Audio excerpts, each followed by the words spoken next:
Good morning, boys and girls. Today's reading lesson is going to be reviewing our pointing power.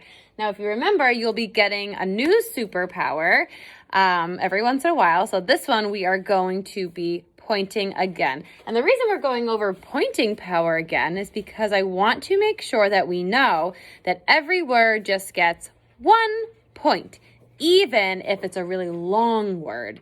Okay, so I have 2 examples up here for you, and I'm going to bring my little phone over here so you can see them. Okay, so my first sentence, which you saw last time, says, I see the dog. And do you see how I touched underneath each word as I read it? There were 4 words, so I tapped 4 times. Okay, now also you can see the words are separated by spaces. That's how I know the difference between one word and another. It's because they are separated by spaces.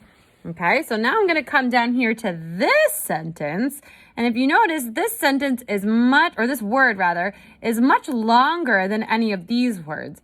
Just because the word is long does not mean it gets extra taps. It still only gets 1 point.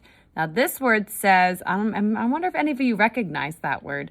That is a word for the holiday, excuse me, that is coming up at the end of the month where we dress up in costumes. That's the word Halloween. So Halloween is coming.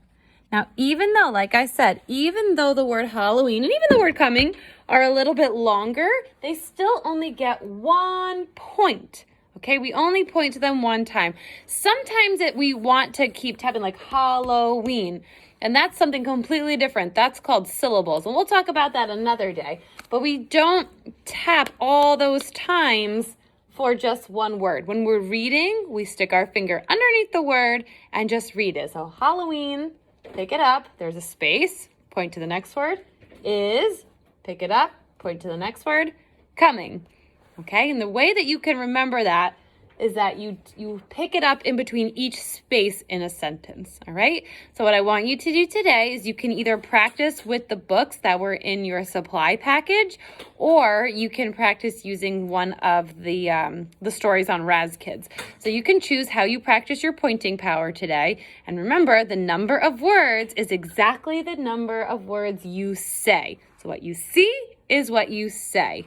All right, boys and girls, have a great day. Happy pointing.